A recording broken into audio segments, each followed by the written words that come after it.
जय हिंद everyone, welcome to our English grammar journey.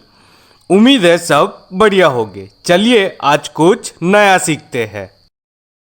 आज हम इंग्लिश लैंग्वेज में सबसे ज़्यादा यूज़ होने वाले सबसे इम्पोर्टेंट टेंस सीखेंगे। अगर आपको टेंस नहीं आता तो कुछ नहीं आता। एक बार ये टेंस का खेल समझ लोगे तो मैं दावे के साथ कह सकता हूँ आप अपनी इंग्लिश लैंग्वेज को और इम्प्रूव कर सकोगे। तो आइए बिना किसी देरी के वीडियो का आनंद उठाइए और कुछ नया सीखें। तो आइए सबसे पहले जानते हैं व्हाट इज प्रेजेंट टेंस। ये प्रेजेंट टेंस क्या है? वर्तमान समय के अनुसार क्रिया के रूप में परिवर्तन को प्रेजेंट टेंस कहा जाता है। मतलब कि प्रेजेंट टेंस एक ऐसा क्रियाकाल है जिसका उपयोग वर्तमान गतिविधि होने की स्थिति वर्णन करने के लिए किया जाता है, या फिर हम कह सकते हैं an action which is done at the present time is called present tense. Present tense को मुख्यतः 4 भागों में विभाजित किया गया है। प्रेजेंट टेंस को समझने के लिए इन 4 भागों को समझना आवश्यक है, जो कुछ इस प्रकार है। फर्स्ट है सिंपल प्रेजेंट टेंस, मतलब कि सामान्य वर्तमान काल। इस टेंस के माध्यम से वर्तमान में हो रहे घटनाओं पर चर्चा किया जाता है। फॉर एग्जाम्पल, अगर मुझे कहना है कि मैं स्कूल जा रहा हूं तो मैं इंग्लिश में कहूंगा आई गो टू स्कूल। तो यहाँ पे ये जो गो है वो base form of the verb है और आई है वो सब्जेक्ट है। समझ गए? तो जब भी आई, वी, यू या फिर दे ऐसे सब्जेक्ट हो तो उसके लिए हमेशा base form of the verb लगता है। जब भी फर्स्ट पर्सन सिंगुलर सब्जेक्ट हो तो वर्ब के पीछे हमेशा एस और ईएस लगता है। For example, he goes to school. Simple present tense में नेगेटिव सेंटेंस के लिए भी एक स्ट्रक्चर है जो आप ध्यान से सुनना। सब्जेक्ट प्लस डू और does plus not plus base form of the verb. For example, he does not go to park every day. Nina and Ravi don't play chess. अगर वर्ब फॉर्म बी हो तो एम इज आर के बाद not लगता है। Example, Gagan is not, या फिर हम कह सकते हैं गगन इजंट अ टीचर। वैसे ही इंटेरोगेटिव सेंटेंस का स्ट्रक्चर है डू या फिर does plus subject plus base form of the verb. Example, does he go to park every day? Do you want to come? Second point, present continuous tense, मतलब कि अपूर्ण वर्तमान काल। वह वाक्य जिससे वर्तमान में किसी काम का जारी रहना मालूम हो तो वह वाक्य प्रेजेंट कंटिन्यूअस टेंस में होना कहा जाता है। इसका स्ट्रक्चर है subject plus am is are plus ING form of the verb.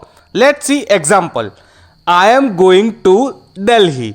They are planning a party. अगर नेगेटिव सेंटेंस हो तो स्ट्रक्चर कुछ ऐसा बनेगा, subject plus am is are plus not plus ING form of the verb. आइए इसके भी example देखते हैं। I am not going to Delhi. They are not planning a party. अगर इंटेरोगेटिव सेंटेंस हो तो स्ट्रक्चर कुछ ऐसा बनेगा, am is are plus subject plus ING form of the verb. Example, is he going to Delhi?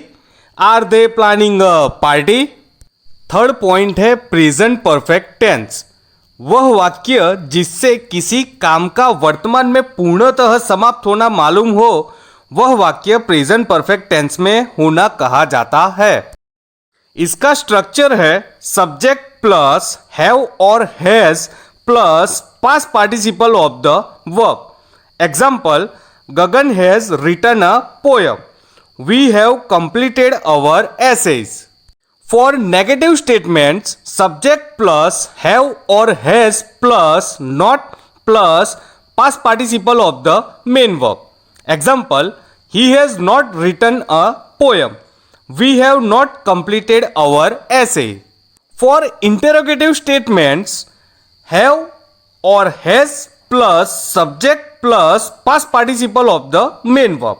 Example, has he written a poem? Have we completed our essay?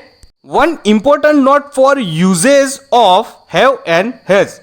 Simple सा formula है, ही सी और it हो तब has लगा दो और बाकी सब में हैव। आई होप मैं आपके डाउट्स क्लियर करने में सफल रहा हूं। आइए अब last point present perfect continuous के बारे में जानते हैं। प्रेजेंट परफेक्ट कंटिन्यूअस वह वाक्य जिससे यह पता चले कि कोई काम भूतकाल में शुरू हुआ और अब भी जारी है एवं आगे जारी रहने की संभावना है, तो वह वाक्य प्रेजेंट परफेक्ट कंटिन्यूअस में होना कहा जाता है। इसका सेंटेंस स्ट्रक्चर है सब्जेक्ट प्लस हैव और has plus been plus ING form of the verb. Example, he has been writing poems regularly.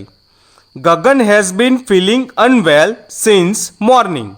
For negative statements, subject plus have or has plus not plus been plus ing form of the main verb. Example देखते हैं, he has not been writing poems lately.